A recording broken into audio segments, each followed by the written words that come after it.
Bueno, buenas noches, hermanos, jóvenes queridos. Llegamos al fin de la conferencia, la última plenaria ya. No sé si están todavía con fuerzas. Si estás despierto, levanta la mano, a ver. Bien.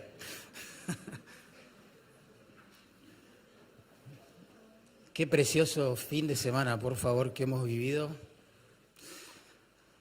En contacto con la palabra cantada, predicada, conversada entre nosotros. No, hermoso. Bueno, vamos a nuestro texto. Primera Tesalonicenses, capítulo 4. Vamos a leer versículos 1 al 8. Últimos temas de esta conferencia. Yo quiero pensar, jóvenes, en... Gracias, Nahua. Tener esperanza, ¿no? Que vayan a casa con esperanza, pensando en vuestra santificación. Un joven me dijo, pobre, este joven es anónimo para ustedes, pero yo siempre lo cito, pero él me dijo una vez, estaba un poco así como frustrado con su progreso en santificación y me dijo, pastor, todo el mundo me dice lo que tengo que hacer, pero ¿quién me va a dar el poder para hacerlo? Y a mí me quedó grabada, no solo las palabras que me dijo, sino el rostro, la expresión de cansancio, de frustración con la cual me dijo esas palabras. Y es verdad, hermanos, tenemos que ser sinceros, honestos. Cuesta ser piadosos, cuesta ser agradecidos, cuesta ser humildes, cuesta descansar en el Señor, cuesta domar la lengua. Y nuestro tema final, cuesta vivir en pureza sexual. Cuesta. Pero hay esperanza, hermano. Hay esperanza. Noten la estructura de este texto. En los versículos 1 al 7 se nos exhorta a vivir en pureza sexual, sin duda, ahora lo vamos a leer. Pero en el versículo 8 se nos recuerda quién es el que nos va a dar el poder para hacerlo. Por eso digo que hay esperanza. Si podríamos conectar en una frase la enseñanza de todo este párrafo, podría ser así. Debemos dedicar la vida a agradar a Dios. Versículos 1 y 2. Huyendo del pecado sexual. Versículos 3 al 7. Sabiendo que el Espíritu Santo nos va a dar el poder para hacerlo. Versículo 8. ¿Ven? ¿Conectaron ahí? El texto comunica esperanza. No en nuestros méritos, sino en la obra del Espíritu Santo en nosotros. Hay esperanza. Dicho esto, vamos a leer versículos 1 y 2.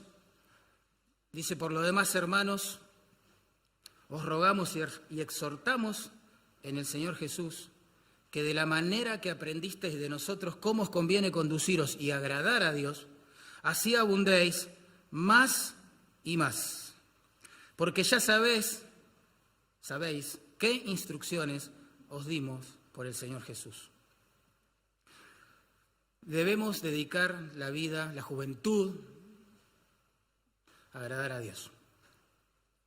Noten que el ruego a dedicar la vida a agradar a Dios, la exhortación de Pablo a vivir agradando a Dios con nuestra pureza, se basa en el nombre del Señor Jesucristo. ¿Se dieron cuenta? Y esto ya nos dice un montón de cosas, porque esta exhortación va dirigida a personas que están en Cristo, que tienen una relación vivencial por la fe con Cristo, ¿sí? Pero también implica la idea de que si Jesús estuviera acá, en forma física y visible delante de nosotros, nos haría la misma exhortación. Dediquen la juventud a agradar a Dios. Sería lo mismo, la misma exhortación, ¿eh?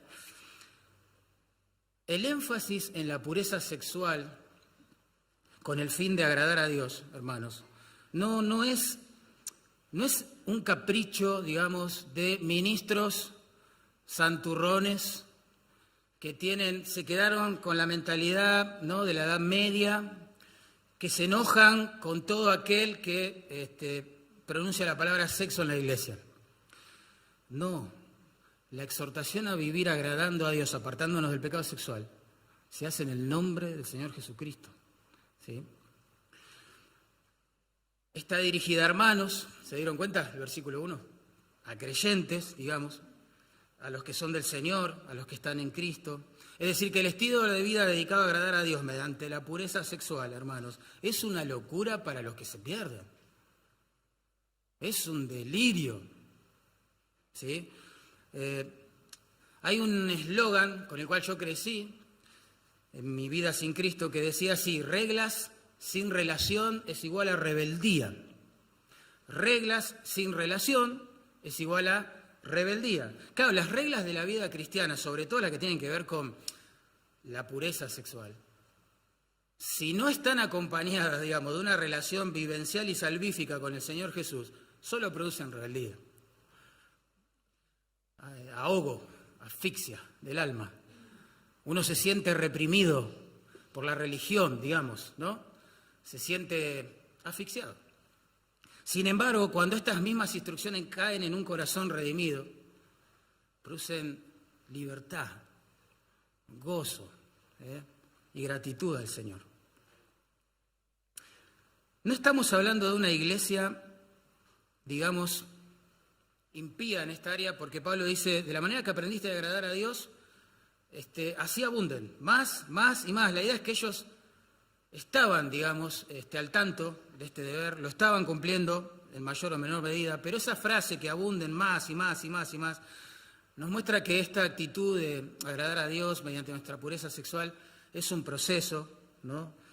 Que va a durar toda la vida hasta que estemos en gloria. Ninguno de nosotros puede decir, bueno, yo ya he suprimido toda tentación sexual, ya estoy superado, estoy por encima de este pecado. Ninguno puede hablar de esa manera. Este es un proceso en el que hay que abundar, pero se puede retroceder también miserablemente, como ahora vamos a ver. En el verso 2, Pablo agrega estas palabras: ya sabéis qué instrucciones os dimos por el Señor Jesús. Parece que cuando Pablo visitó la ciudad, fundó la iglesia así en Tesalónica, ya había hablado con estos hermanos de estos temas. Noten el énfasis en la idea de que ellos ya sabían de lo que Pablo está hablando. Fíjense, verso 1, lo que aprendisteis de nosotros. Verso 2, ya sabéis qué instrucciones os dimos. Verso 6, fíjense, ya os hemos dicho. No era un tema nuevo, no era un tema extraño para ellos, ya estaban bien instruidos al respecto. Y esto ya me hace pensar en algo, que los deseos sexuales pecaminosos, chicos y chicas, no respetan tu conocimiento bíblico ni teológico. De hecho, como decía el pastor Erwin Lutzer, cuando uno cede a la tentación sexual parece un ateo. De golpe se olvidó de todo.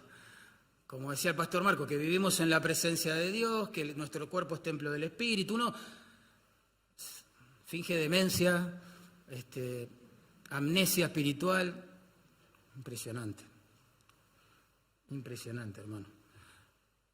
Esto me recuerda una charla con un joven que, bueno, lucha mucho con este tipo de pecado sexual.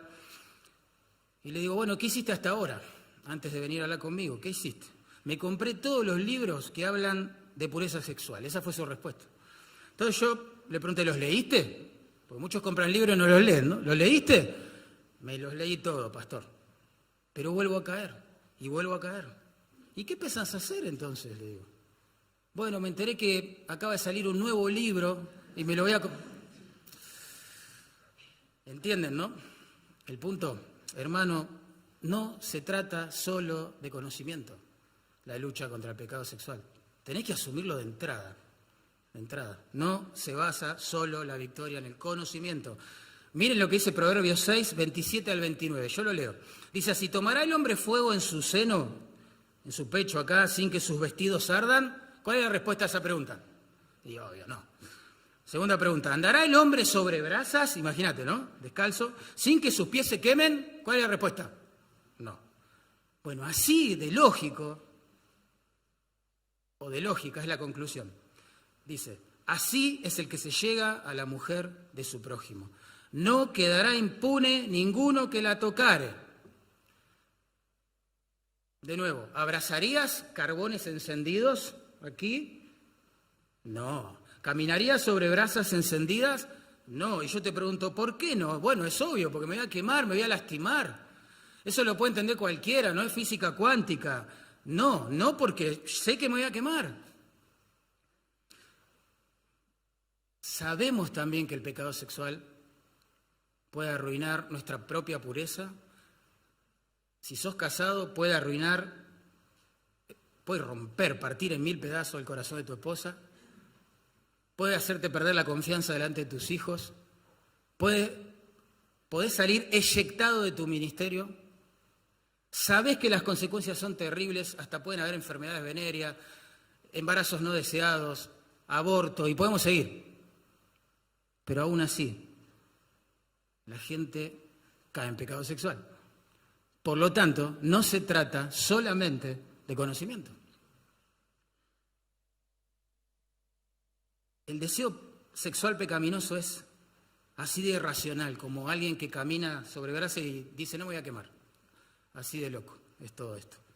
La lucha contra el pecado sexual no se gana solo con conocimiento, sino con obediencia, movida por el deseo de agradar a Dios. Es más que orar, es más que leer, se trata también de tomar decisiones radicales. Y eso nos lleva a nuestro segundo punto. Miren cómo lo expresa nuestro texto. Versículo 3, debemos apartarnos del pecado sexual. Hay que dedicar la vida a agradar a Dios, apartándonos, huyendo del pecado sexual. Noten, verso 3 dice, pues la voluntad de Dios, lo que Dios desea para tu vida, es tu santificación. ¿No? Lo estoy personalizando. Que te apartes de fornicación. La conjunción que acá en la Reina Valera se traduce, pues, conecta esta exhortación a apartarse de fornicación con la exhortación previa, ¿se acuerdan? De dedicar la vida a agradar a Dios. Por lo tanto, el flujo de pensamiento es este. Ustedes ya saben, creyentes en Tesalónica y en Carapachay también y en todos lados, ustedes ya saben que si quieren agradar a Dios, tienen que aprender todos los días, es la idea, a huir del pecado sexual. Ya lo saben, la voluntad de Dios para sus vidas en este aspecto es que te apartes de fornicación. No se puede ser inmoral y espiritual a la vez. Es una o la otra. ¿Se dieron cuenta? De hecho, el sustantivo que ahí se traduce santificación, ustedes saben, significa en su raíz apartado. Se usaba entre los griegos del primer siglo para describir a alguien que, dejaba su vida cotidiana y se la dedicaba, la orientaba a servir a sus deidades con minúsculas en los templos paganos. Bueno, el Espíritu Santo toma esa idea de esta palabra, la pone en la Biblia para hacernos pensar que la verdadera santificación, hermanos, no se trata solo de apartarse del pecado, sino de apartarse para, ¿sí?, relacionarnos con Dios. ¿Se entiende? Apartarse del pecado no es un fin en sí mismo. Me aparto del pecado sexual, pero para agradar a Dios. Esa es la verdadera santificación. ¿Sí? Me temo que a veces nos quedamos a mitad de camino con estas cosas. Pensamos que la vida cristiana se trata de solo de apartarnos del pecado sexual, la reducimos a eso y decimos, bueno, estoy en obediencia, si me va bien, ¿no? Pero es más que eso, es mucho más que eso. Es dedicar la vida a agradar a Dios. La meta de nuestra santificación, jóvenes, es mucho más alta que el simple hecho de no fornicar. Mucho más que eso. Se trata de vivir entregado, ¿sí?, a la voluntad de Dios. Y esto es importante discernirlo, porque mira, un ministro religioso, digamos, puede abstenerse de la inmoralidad para no perder su trabajo, ¿se entiende? Un adúltero puede abstenerse circunstancialmente para no perder a su familia. O sea, que se entere mi esposa, ¿no? Un violador, no sé, exageremos, ¿no? Puede abstenerse del pecado sexual para no volver a la cárcel. Un joven evangélico puede abstenerse del pecado sexual para quedar bien en su iglesia, porque es bien visto hacerlo. Pero la motivación más poderosa para vivir huyendo, es la idea, ¿no?, del pecado sexual, hermanos, es dedicar nuestras vidas al Señor. Miren, los cambios de conducta que no van acompañados de un cambio de corazón son de corta duración. Es así que el fumador vuelve a fumar, el tomador vuelve a tomar y el inmoral vuelve a consumir lo que consumía antes. Por las dudas aclaro esto. ¿Quién creó el sexo? Esa fue la pregunta que una maestra lanzó en su escuela dominical, ¿no?, a sus alumnos. Y un niño, hijo de misioneros, dijo, el diablo, dijo. Bueno, no, tranquilo, o sea, Dios creó el sexo, claramente. Lo creó porque es bueno, lo creó para fines de procreación, de placer también, pero lo limitó, digamos, al matrimonio monógamo y heterosexual. Su palabra es clara con eso, ¿sí? Pero acá se está hablando de fornicación, ¿se dieron cuenta? El sustantivo fornicación, porneia, se usa en todo el Nuevo Testamento para describir el pecado sexual, cuando se comete fuera de los límites, digamos, donde Dios lo limitó. Se usa, por ejemplo, en Hebreos 13:4 para describir la práctica sexual previa al matrimonio. Interesante. Los novios, no sé, por ejemplo. Se usa allí en Juan 8:41 para referirse al adulterio. Se usa en Apocalipsis 2:14 al 21 para referirse a la prostitución. Se usa en Judas 7 para describir la homosexualidad que era tan característica de Sodoma y de Gomorra.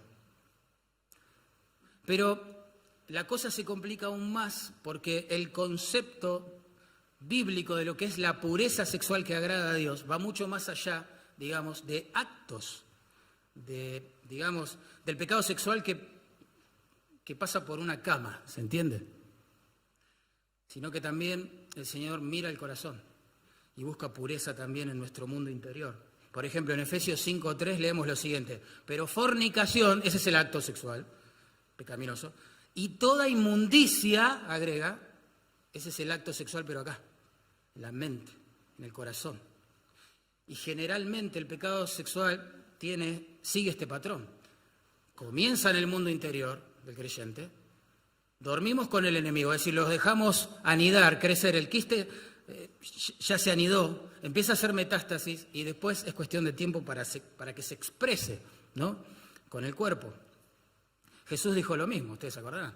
Cualquiera que mira a una mujer para codiciarla, ya adulteró con ella, ¿dónde? En su corazón. Claro que sí. De hecho, de esta palabra, de este sustantivo porneia, se deriva el término pornografía, que es el pecado sexual, digamos, graficado en imágenes, ¿sí? Es tremendo. Hay una pandemia de pornografía por todos lados. Chicos de 9 años reciben en su celular, de parte de vaya a saber quién, videos pornográficos. 9 años. Esto comienza a pasar en las iglesias. Es común en el mundo, es motivo de chiste, pero comienza a pasar en las iglesias, en familias cristianas. Papás que se descuidan con el celular y sus hijos. Es tremendo. A la pornografía le dicen el pecado sin víctimas, porque se supone que, digamos, afecta la pureza sexual solo del que lo consume y nada más, ahí termina todo. Es como que el inmoral en este sentido puede pensar, bueno, yo no le hago mal a nadie. Dale, si sos casado, decile eso a tu esposa. Amor, yo voy a consumir pornografía, pero yo no te hago ningún mal, ¿no? A vos te gusta, ¿no?, que yo consuma pornografía. ¿Cómo no le hago mal a nadie? Si sos soltero, le estás haciendo un daño terrible a tu futura esposa o esposo. Porque después cuando estés casado vas a querer tratarla o tratarlo conforme a esas imágenes que viste. Una imagen que vos dejás entrar en tu mente de 15 minutos te puede durar 15 años en sacarla de ahí.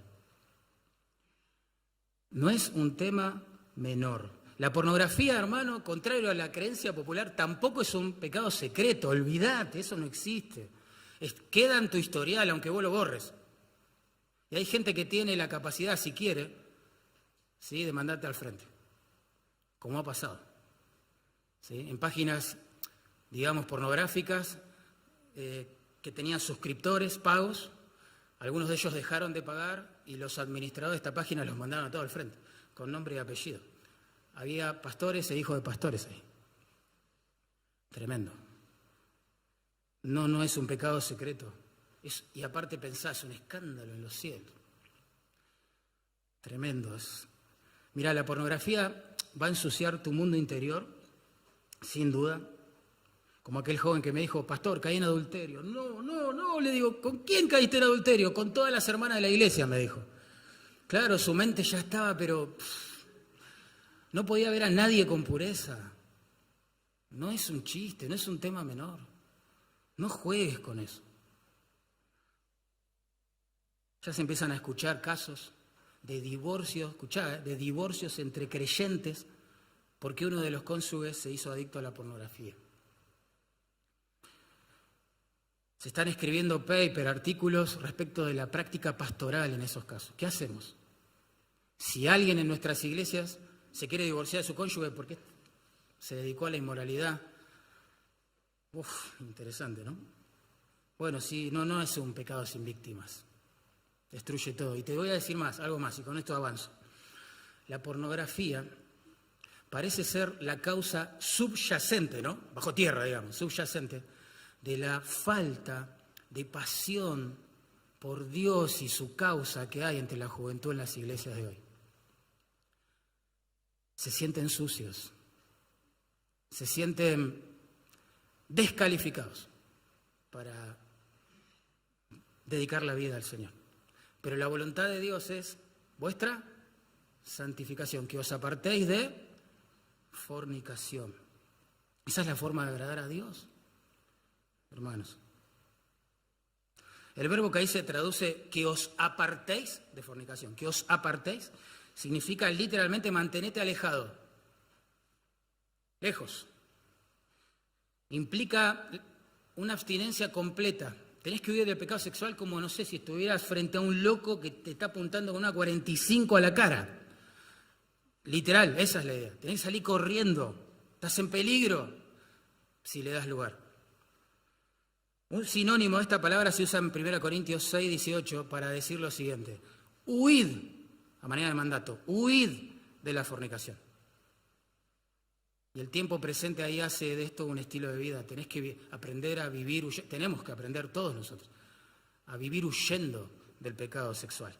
El pecado sexual no es una tentación para enfrentar y resistir, es una trampa de la cual huir, hermano, huir. No hay héroes de la fe acá, no hay tarzanes espirituales. Hay que huir. Es el consejo de Dios, hay que huir. Así como el adicto debe huir de las compañías que le proveen drogas o le incitan, ¿no?, a consumirla, y el alcohólico debe huir de los bares y de la compañía de otros ebrios, el jugador empedernido debe huir, digamos, también del bingo, del casino, de las apuestas online, lo que sea. El cristiano que quiere agradar al Señor debe aprender a huir de la tentación sexual y evitar de esta manera, obvio, su caída. ¿Y saben qué, hermano? Me impacta allí la idea de que esto debería ser un hábito, porque uno dice, bueno, yo ya soy grande, me casé, tengo 3 hijos, estoy superado.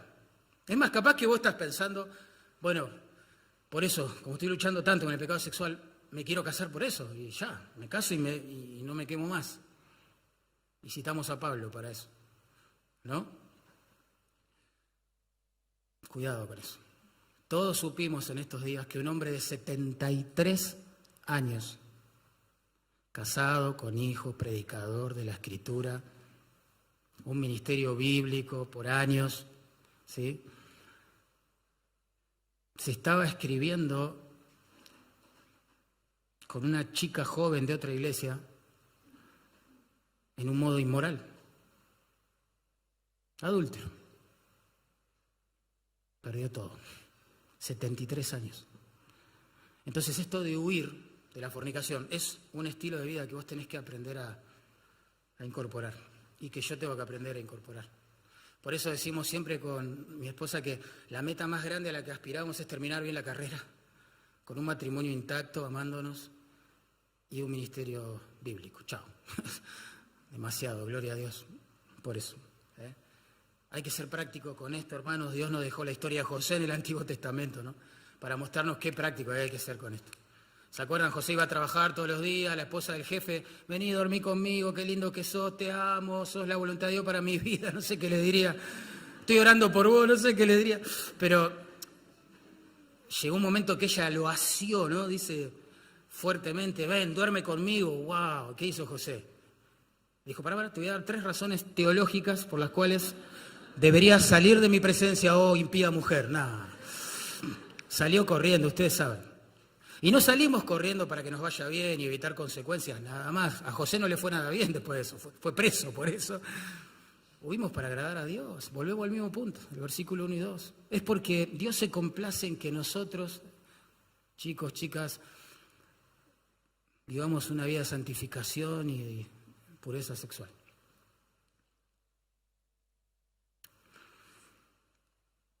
Nunca me voy a olvidar, un hermano muy querido por nosotros, cayó en adulterio, se descubrió de una manera triste, fue terrible todo. Bueno, cuando me entrevisto con él en la oficina pastoral, me empezó a contar. Pues yo pregunto porque realmente yo quiero cuidar mi corazón, ¿no? Y a mi esposa y el ministerio que Dios me dio, y pregunto, ¿cómo es que llegaste a algo así, no? Y él me dijo, mira, me contacté por Facebook con una ex novia que yo tenía cuando era inconverso. Chan. ¿Y qué hiciste, le digo? Le empecé a comentar las fotos, ella me comentaba a mí las fotos, él se agarró la cabeza así en un momento y me dice, si solo hubiera apagado mi computadora. Nunca me voy a olvidar la cara de este hermano. Pero ya era tarde. Hay que aprender a huir, ¿me entienden? No podemos jugar con estas cosas. Es más que estudiar la palabra, hermanos. No es solo leer libros sobre la pureza, hay que huir. Lo dice Dios en su palabra. Seamos prácticos con esto. Hay que huir. No solo huir, noten, verso 4, hay que aprender a controlar nuestros cuerpos. Nosotros no podemos ser esclavos de nuestras pasiones. Lo éramos antes del Señor, pero cuando el Señor nos salvó, ¿verdad? Ese corazón que estaba muerto en delito y pecado empezó a latir de amor por el Señor. Ya tenemos nuevos deseos, nuevos afectos. Lo que antes quizás era la vida, ahora es la muerte. ¿Sí? Aprendemos de a poquito, ¿no? Aborrecer lo que Dios aborrece y amar lo que Dios ama. Cada uno de vosotros, dice el verso 4, sepa tener su propia esposa en santidad y honor. Ustedes saben, ¿no?, que el sustantivo que ahí se traduce esposa, skeuos en griego, significa vaso. Se usa en el Nuevo Testamento para describir una de 2 cosas. Por un lado, una esposa, por ejemplo en Pedro, vaso frágil, exacto. Por otro lado, el cuerpo humano, vasos de, 1 Corintios, vasos de barro. ¿Se acuerdan? Timoteo, vasos de honra o vasos de deshonra, ¿no? Bueno, si acá traducimos la palabra skeuos como esposa, la exhortación de este verso es como que se queda corta, ¿no? Porque pierde su fuerza para los hermanos solteros, ¿no? Y para todas las hermanas en general. Parece ser nada más entonces un mandato, digamos, a que el hombre casado, ¿no? Bueno, se cuide a su esposo. Por el contexto está claro que Pablo está llamando a todos los creyentes en Cristo Jesús, a todos los hermanos a agradar a Dios, alejándose de la fornicación, sean hombres, sean mujeres, sean solteros, sean casados. Por lo tanto, la mejor opción, como lo hacen varias versiones, es traducir esa palabra como cuerpo. Entonces, quedaría así: que cada uno de vosotros sepa tener su propio cuerpo en santidad y honor. De nuevo, esa expresión sepa tener es muy interesante. Implica que cada creyente debe aprender, ¿no?, cómo, digamos, mortificar las pasiones sexuales pecaminosas de su cuerpo. Hay pecados, decía el pastor Pelufo hoy, que se matan por inanición, ¿no? Bueno, sin duda este es uno de ellos. Una de las cosas que tenemos que hacer, aparte de renovar la mente con las Escrituras y buscar al Señor de todo corazón, que después vamos a hablar mucho de eso, es huir. no hay que darle de comer al pecado sexual. Los creyentes debemos aprender a disciplinar nuestros cuerpos, hermanos. Vivimos en un mundo donde nos dice que debemos darle rienda suelta a los deseos de nuestro cuerpo, ¿no? Y a eso le llaman libertad. Sin embargo, la Escritura a eso le llama esclavitud. Y así éramos antes de Cristo, esclavos de pasiones y deseos desordenados. ¿Se acuerdan? Pablo dice en 1 Corintios 9:27, fíjate, golpeo mi cuerpo y lo hago mi esclavo, es la idea. No sea que, habiendo predicado a otros, yo mismo sea descalificado. Fua. Debemos ser señores y no siervos de nuestros deseos pecaminosos. Alguien dijo así: si no controlas tu cuerpo, no podrás servir a Dios en su cuerpo, que es la iglesia. Tarde o temprano, el juego con la inmoralidad pierde privacidad, sale a la luz y nos descalifica como siervos de Dios. Por eso es que el pastor, el diácono, según 1 Timoteo 3, ¿se acuerdan? Debe ser hombre de una mujer. Más que al estado civil, esa expresión apunta al estado moral del pastor o del diácono o de quien sea, ¿no? No se trata sencillamente de que nuestros pastores o diáconos tengan, digamos, una sola esposa, ¿no?, bajo la ley civil, sino que sean completamente fieles a una sola esposa. Debe tener ojos solo para su esposa. Jugar en su mente solo con la belleza de su esposa. Debe cultivar la amistad íntima solo con su esposa. Debe tener palabras de romanticismo y solo con su esposa.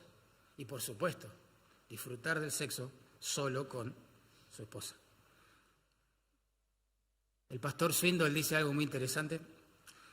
Dice: vos podés ser un promiscuo y aún así ser un buen neurocirujano. Podés engañar a tu esposa y no tener problemas para ejercer la ley. Pero no podés hacer estas cosas como siervo y glorificar a Dios a la vez. Tremendo. Por eso yo estoy convencido y cada vez más que una persona adicta a la pornografía no debería estar encargado de ningún ministerio en la iglesia. Es un peligro para su propia alma y para las de aquellos que ministra. Nuestro cuerpo hay que guardar nuestro cuerpo, dice ahí, en santidad, honor. Le tenés que dar valor a tu cuerpo, del que el Señor te salvó, es la herramienta de justicia que tenés para servirlo, glorificarlo en este mundo. Qué bárbaro, ¿no? Tu cuerpo, desde que sos de Cristo, tu cuerpo ya no te pertenece, fuiste comprado por precio. Tenés que glorificar a Dios en tu cuerpo. Y no podés, de nuevo, dedicar tu cuerpo, digamos, al pecado sexual y a la gloria de Dios a la vez. Son cosas que se excluyen mutuamente, ¿se entiende? No se puede hacer las dos cosas a la vez. Tremendo. Quizá la razón, de nuevo, subyacente, ¿no? No explícita, pero subyacente, de la falta de obreros, pastores, maestros, discipuladores, jóvenes en las iglesias, apasionados por el Señor, dedicados a la causa de Cristo, tiene que ver con el pecado sexual. Miren, si hay algo que debilita nuestro cuerpo a la hora de servir a Dios, mancha nuestra conciencia al punto de que ya nos da temor servir a Dios, es el pecado sexual. El pecado sexual. Dice el verso 5, no en pasión de concupiscencia, es decir, tu cuerpo lo tenés que dedicar, digamos, al Señor, ¿no? En santidad y honor. No, contraste, en pasión de concupiscencia, como los gentiles que no conocen a Dios. Parece que a menudo los cristianos nos comportamos como si no lo fuéramos, ¿no? La frase "como los gentiles que no conocen a Dios" nos enseña que el desenfreno sexual es característico de una sociedad que vive como si Dios no existiera. La ausencia de Dios, vamos a decirlo así, en la conciencia de las personas es como el caldo de cultivo donde crece y florece el pecado sexual. Ustedes saben que el novelista ruso Dostoyevsky se hizo famoso, ¿no?, por hacer que uno de sus personajes dijeran esta frase: si Dios no existe, entonces todo está permitido. La idea que hay detrás de esta frase es probar que la base, ¿no?, de los preceptos morales y más tarde jurídicos que se iban a legislar tiene que ser Dios. Alguien tiene que decir esto está bien y esto está mal. Esto es pecado, esto no, ¿verdad? Por eso es que la gente hoy, como fue el caso de un joven que escuché en la televisión, se expresa de esta forma. El joven dijo esto: suprimiendo la religión, hizo como una causa, ¿no?, este muchacho de eso, suprimiendo la religión, liberás a la gente de la culpa, de modo que puedan vivir su sexualidad como quieran. Liberemos a la gente de Dios, de la religión, ¿entienden? Y la gente va a ser más feliz, va a practicar su sexualidad como quiera. Bueno, esa mentalidad se ha filtrado en denominaciones cristianas ya, ¿sabían eso? Hoy tenemos iglesias conducidas por ministros homosexuales.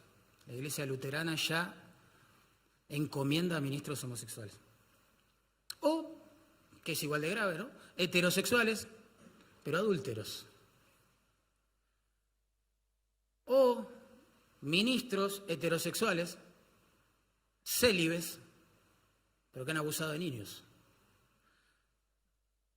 Hoy tenemos jóvenes fornicarios en las iglesias. Me acuerdo de un pastor, nunca me voy a olvidar, un pastor de jóvenes, lo llamaron a su ministerio, ¿no?, muy grande, mucha juventud había en esa iglesia, y él me dijo: Mariano, estoy sorprendido.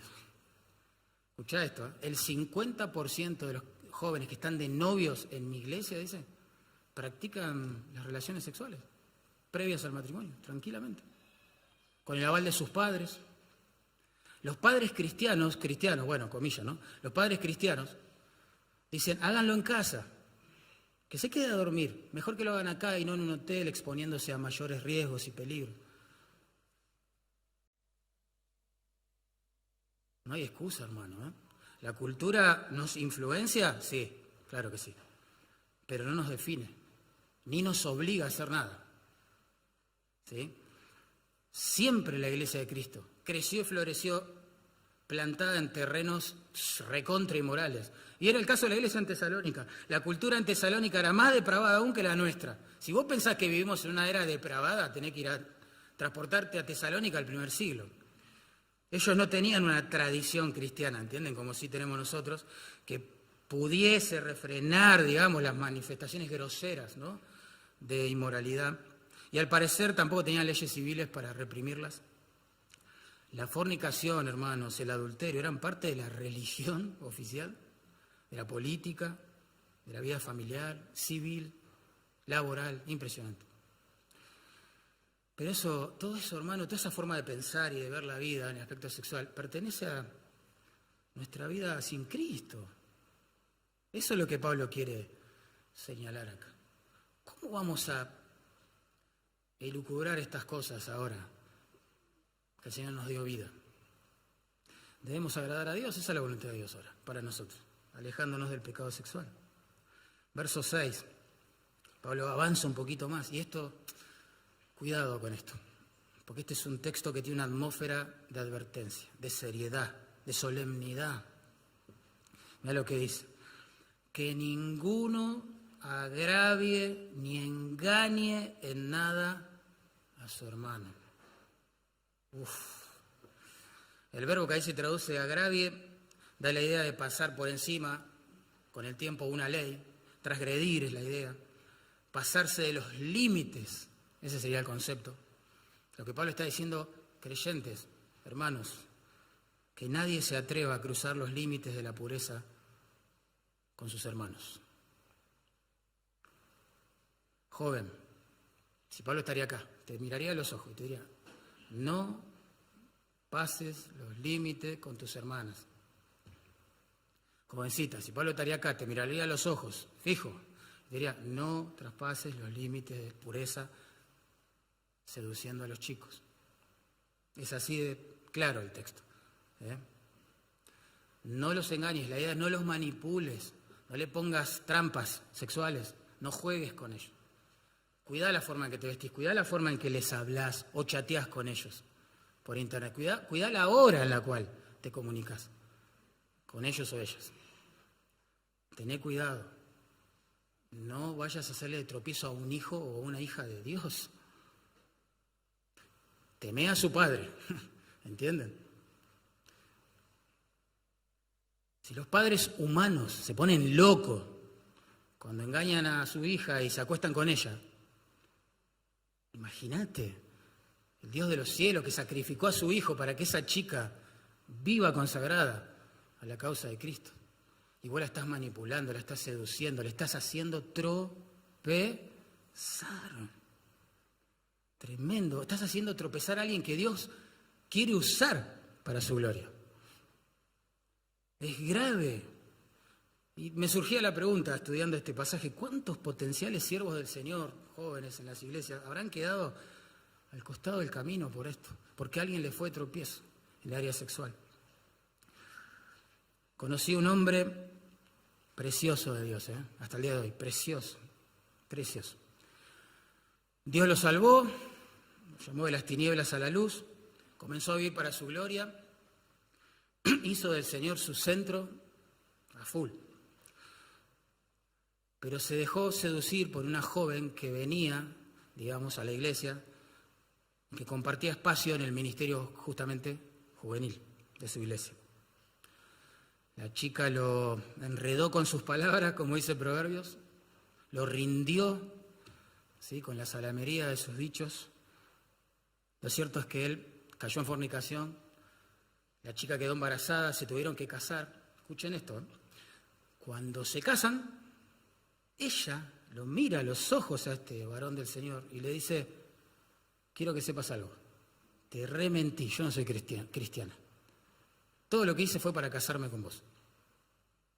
Este hombre, han pasado los años, ¿no?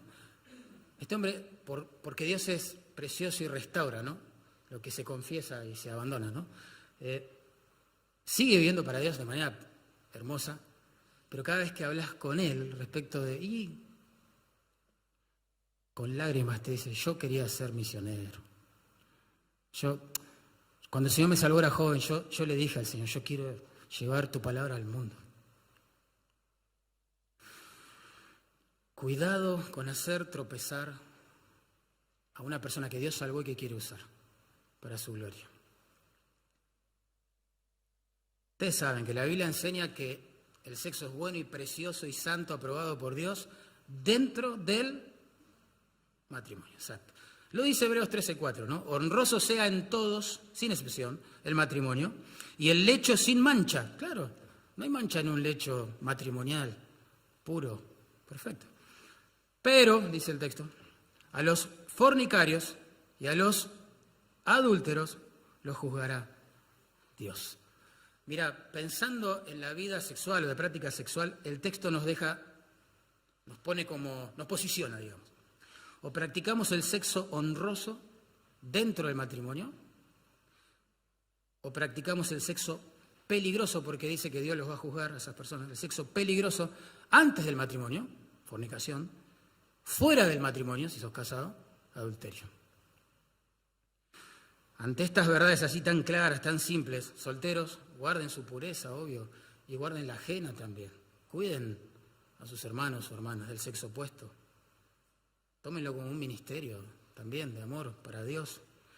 Por amor a Dios, a tu futuro cónyuge. Guardate en pureza. Guardate en pureza. ¿Bien? Novios, los que están de novios, pónganse límites. Pónganse límites. Sean honestos con el corazón caído, esa naturaleza pecaminosa que todavía late, ¿no? No es nuestra dueña como antes, pero sigue latiendo y reclama atención.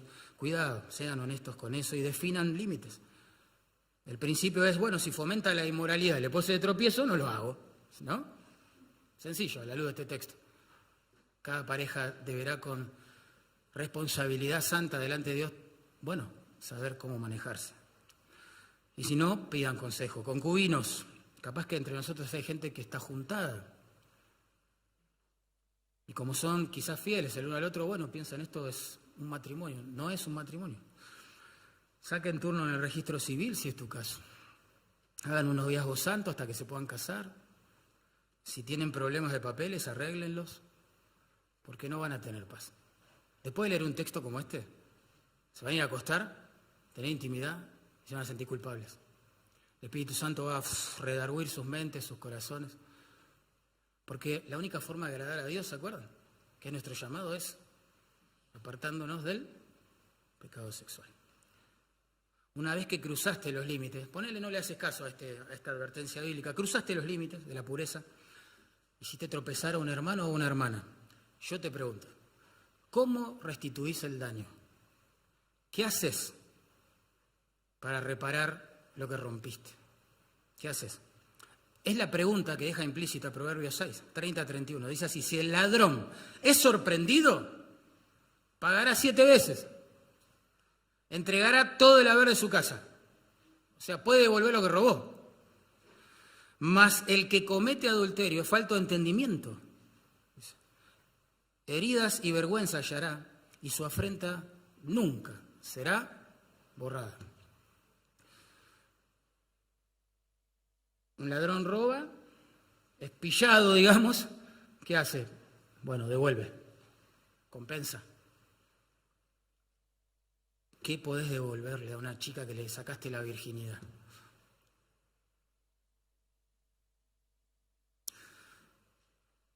¿Cuánto dinero necesitas, digamos, para olvidar lo que pasó?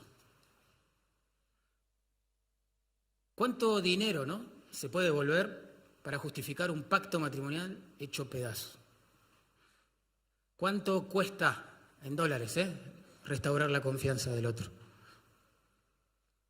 Trabajar los celos que van a atormentar al otro, etcétera, etcétera, etcétera. ¿Y saben qué? Me mata este texto porque dice que ninguno, el adverbio allí, ninguno, es tremendo, porque nos hace pensar que cualquiera de nosotros puede hacer un desastre con su vida, haciendo tropezar a otro que Dios quiere usar para su gloria. Es súper inclusivo ese adverbio, es enfático. Nadie, ninguno, hermanos, cuidado, ninguno acá, esa es la idea. Nadie se atreva a hacerlo, porque todos podemos hacerlo. Tengo varios libros en casa, hermanos, preciosos, súper edificantes. Pero fueron escritos por personas que en su momento, claro, obviamente fueron fieles, pero que traspasaron los límites. Tengo uno gordo así, ¿no? Lo escribió un profesor mío de seminario, de Marcos también, de Miguel, profesor de evangelismo. Tomamos la materia con este profesor, recibimos su libro, terrible libro, hermoso. Meses después nos llega una carta de Almoller, que es el director del seminario donde estudiábamos, advirtiendo a los alumnos que acababan de echar a ese profesor porque estaba seduciendo a las alumnas jóvenes, como intercambiando juegos así, medios eróticos, por nota de ensayos, nota en trabajos finales. Tengo otro libro escrito por un hombre experto en homilética, de hecho es su tesis, ¿no?, para doctoral sobre el tema. Hermoso libro, re práctico, sencillo, sobre la predicación bíblica.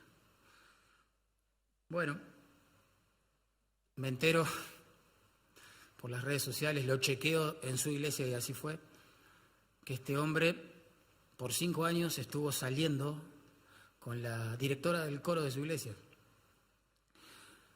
Cuando todo sale a la luz, el marido de la hermana, digamos, la directora del coro de la iglesia, le hizo un juicio a la iglesia y al pastor. Imagínense el escándalo, ¿no? Cuando yo me entero de eso, vuelvo a leer el libro, pero ya con estos lentes puestos, porque yo les repito, yo quiero aprender, tengo mucho miedo en mi corazón.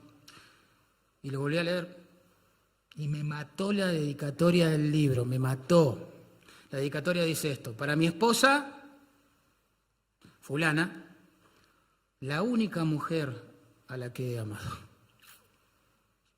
Tremendo.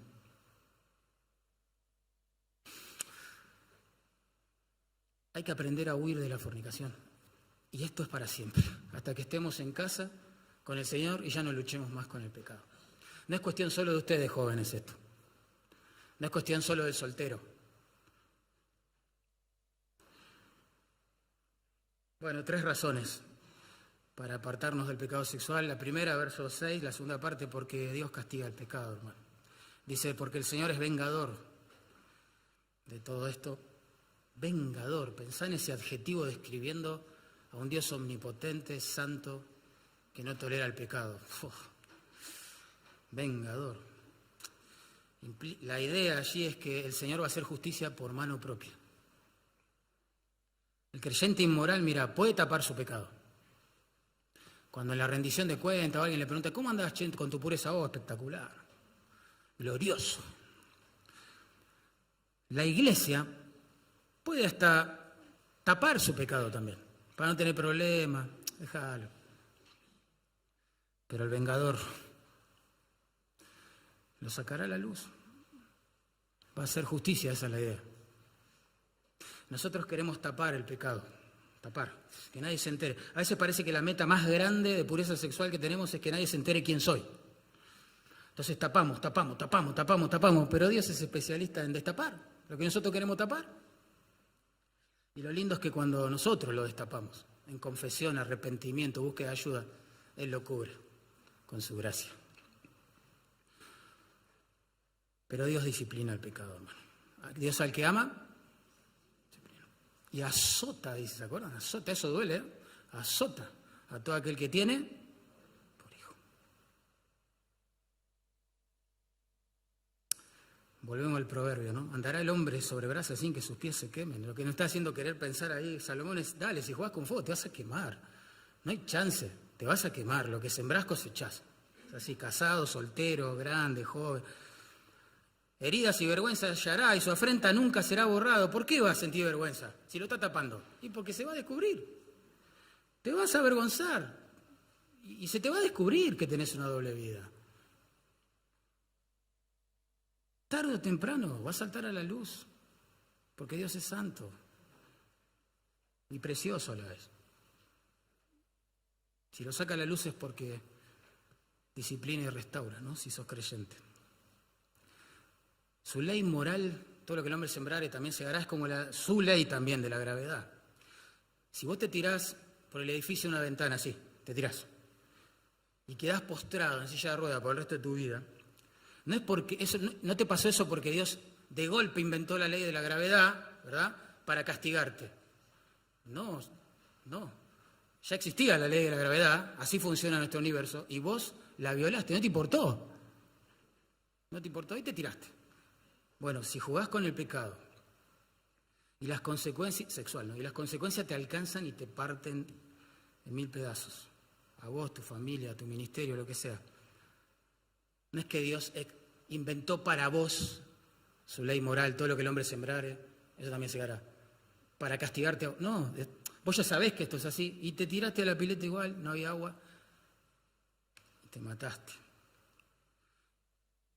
Contradice nuestro llamado al pecado sexual. Noten, versos 7. No nos ha llamado Dios a inmundicia. Ese es el pecado sexual, pero acá adentro, en la cabeza, en el corazón.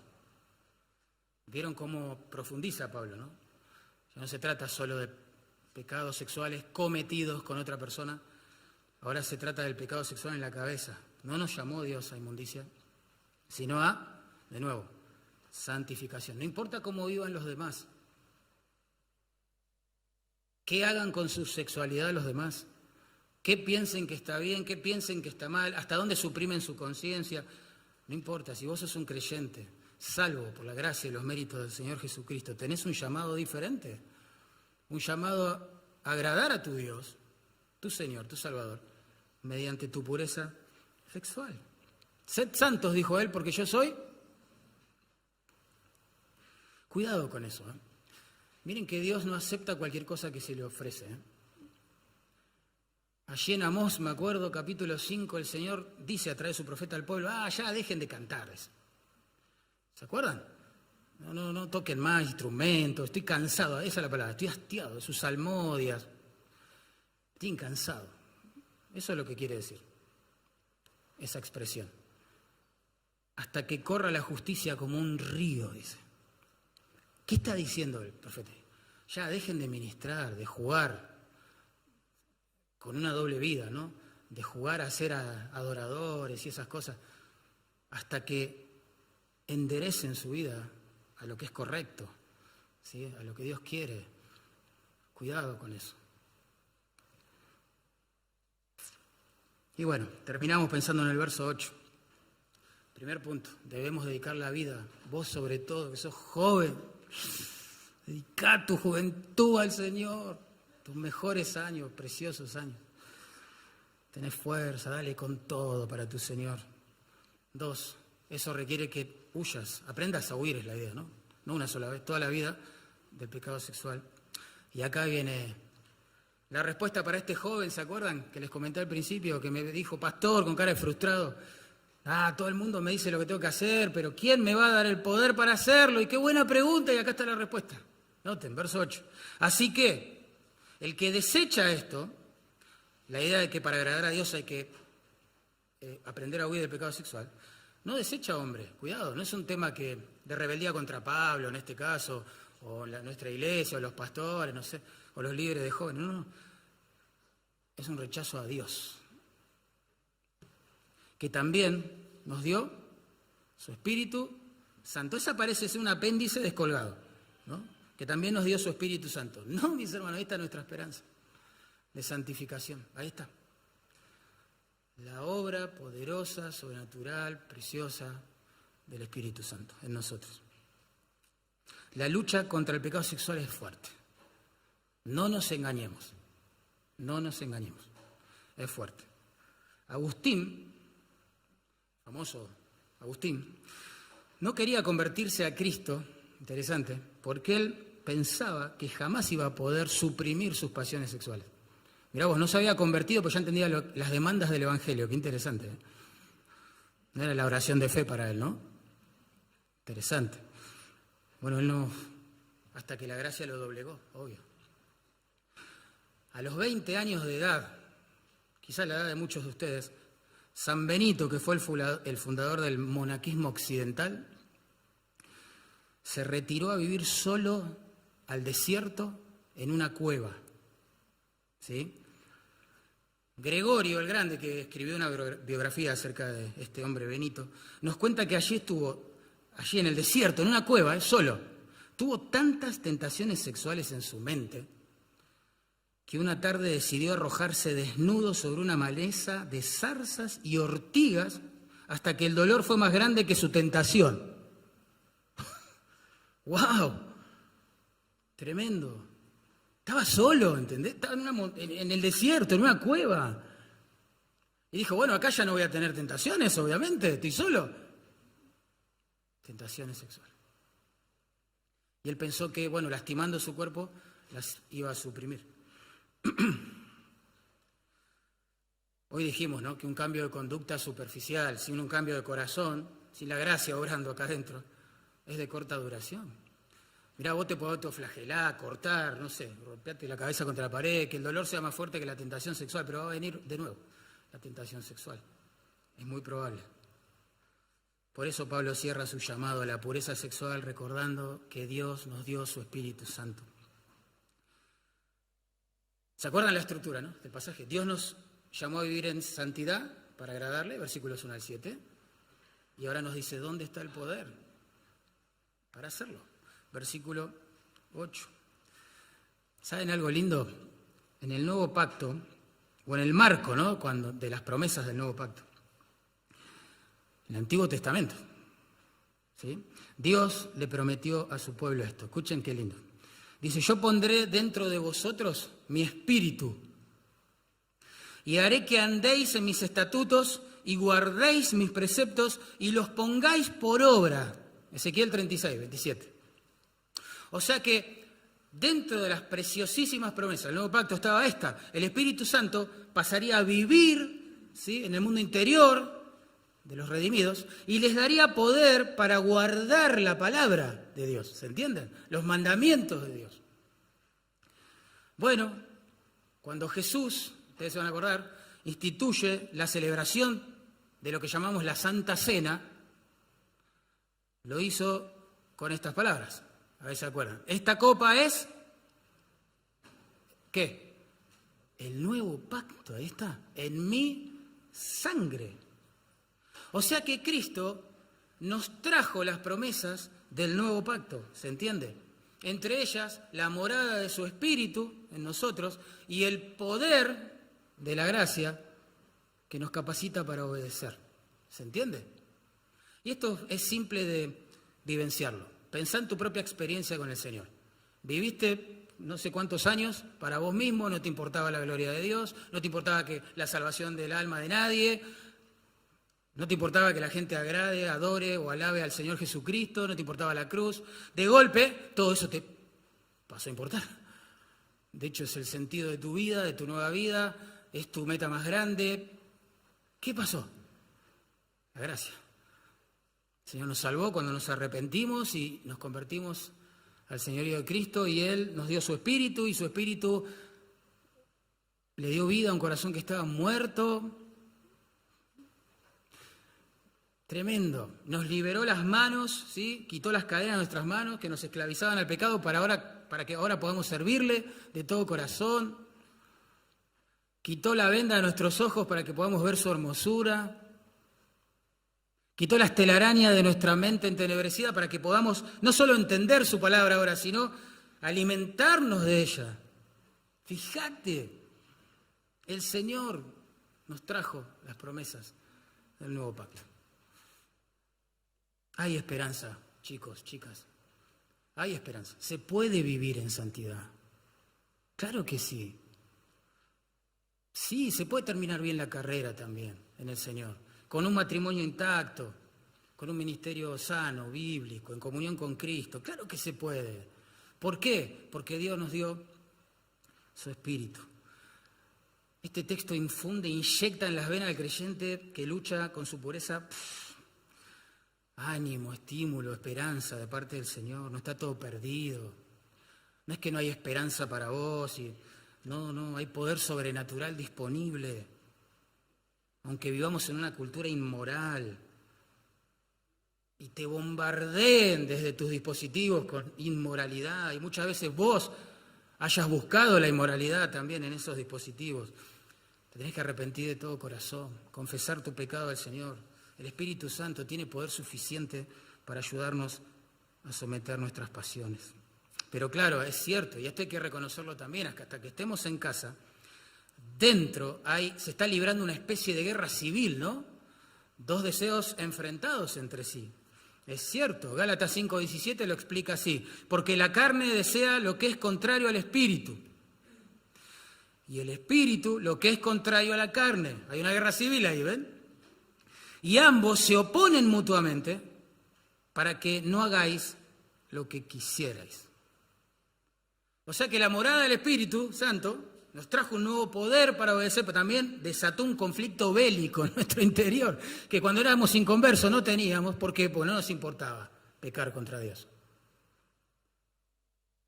No estaba el Espíritu Santo contristándonos. Cuidado con esto, va a ensuciar tu mente, cuidado con la... No, la gloria de Dios, pensá en la gloria de Dios, la cruz de su Hijo, no nos importaba. Pero cuando el Espíritu Santo nos habitó, ¿sí?, comenzaron a fluir nuevos deseos en nosotros que se oponen directamente a los antiguos.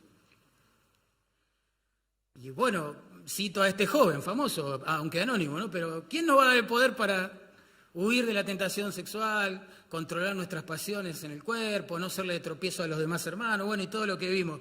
¿Quién nos va a dar el poder para vencer? Bueno, el texto anterior dice así: andad en el Espíritu y no cumpliréis los deseos de la carne.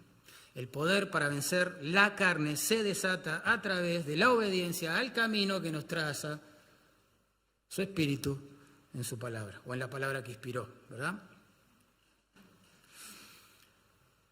El punto siempre en conflicto cuando hablamos de estas cosas es la siguiente pregunta: ¿somos santificados solo por la obra del Espíritu Santo entonces? o yo tengo que hacer algo al respecto. Jerry Bridges, en el libro referenciado en toda la conferencia, dice así: hay un principio en la vida cristiana que he denominado responsabilidad dependiente. Somos responsables de obedecer la palabra y mortificar los pecados, tanto los de la conducta como los del corazón. Interesante. Pero al mismo tiempo, nosotros no tenemos la capacidad de llevar a cabo semejante responsabilidad. Somos totalmente dependientes del poder del Espíritu Santo para lograrlo. De modo que en la santificación somos tanto responsables como dependientes. Responsabilidad dependiente. Aunque Dios obra eficazmente en nosotros a través de su Espíritu Santo, nosotros no somos pasivos en nuestra santificación, hermano. Claro que no. En la santificación ambas cosas son importantes. La obra de gracia del Espíritu Santo, ¿sí?, suprimiendo los deseos de la carne, como leíamos recién, y nuestra obediencia, claro que sí. Nosotros tenemos que huir, como dice este texto.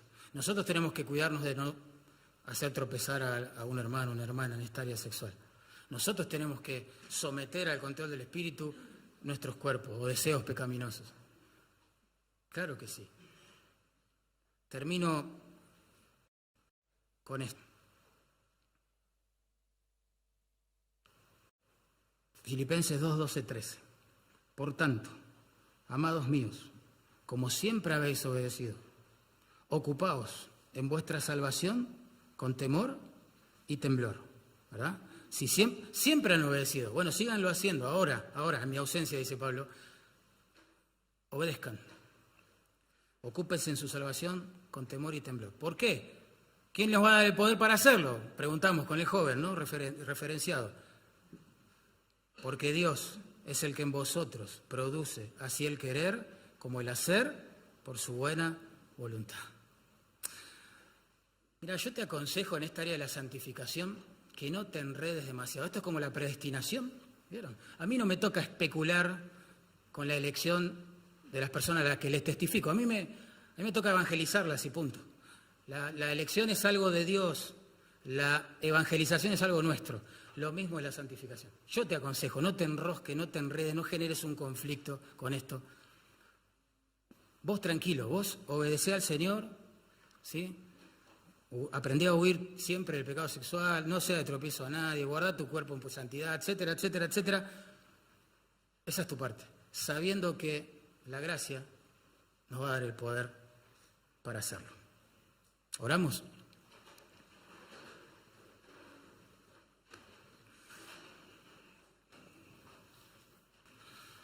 Señor, gracias por tu palabra, gracias por darnos luz y pastorearnos con ella. Te pedimos, por favor, Señor, por favor, que a todos nosotros, los que estamos acá, nos guardes de la trampa del pecado sexual, la telaraña del pecado sexual, que tantas manos y pies ha inmovilizado, Señor. Manos y pies que deberían estar, pero trabajando a full en tu causa, en tu reino. Hoy están atrapados, inmovilizados, frustrados por el pecado sexual. Te ruego, Señor, por favor, ayúdanos a todos nosotros a terminar bien la carrera.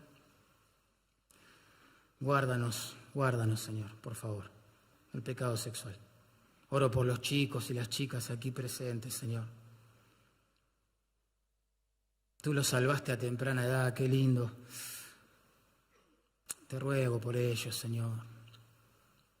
Guárdalos, que ellos puedan arrepentirse de su pecado si están jugando con esto. Que tu temor inunde sus corazones, Dios, al punto de que puedan buscar ayuda, consejo a tiempo. Convéncelos, Dios, que el pecado que se oculta crece y contamina como un cáncer que hace metástasis con rapidez. Por favor, quebrantá sus corazones si están jugando con esto. para que este proceso infeccioso, espiritualmente hablando, se corte mediante la confesión, Señor, el consejo, por favor, y el arrepentimiento. Que ninguno de estos jóvenes, Señor, es nuestro clamor, pierda estos años, desperdicie esta nueva vida que les diste, Señor, en Cristo, viviendo para sí mismos, para complacerse a sí mismos, para jugar en lo oculto. Por favor, dales libertad a los que se sientan esclavizados, Señor, por el pecado sexual. Que puedan encontrar esperanza, Señor, en ti. La esperanza que para nuestro pecado, este y cualquiera, nos trajo Jesucristo. Cuando en la cruz Él fue tratado como si fuera el culpable de todos esos pecados. El que nunca pecó, tu Hijo amado, el que siempre te agradó, el que siempre hizo tu voluntad, fue tratado en la cruz como si fuera el peor de los pecadores. Porque allí, Señor, tú quisiste castigar nuestro pecado, saldar nuestras deudas, quitar nuestras culpas, pero al precio de depositar todo eso y tu furia santa sobre el cuerpo de tu Hijo. Oh, Señor, te ruego, si hay entre nosotros alguien que no se arrepintió de su pecado, no se ha puesto por fe bajo tu autoridad, no se ha convertido todavía en tu discípulo, que pueda ver la cruz de Jesús de la que hemos cantado y hablado todo este fin de semana y que tú le salves, le concedas arrepentirse y creer.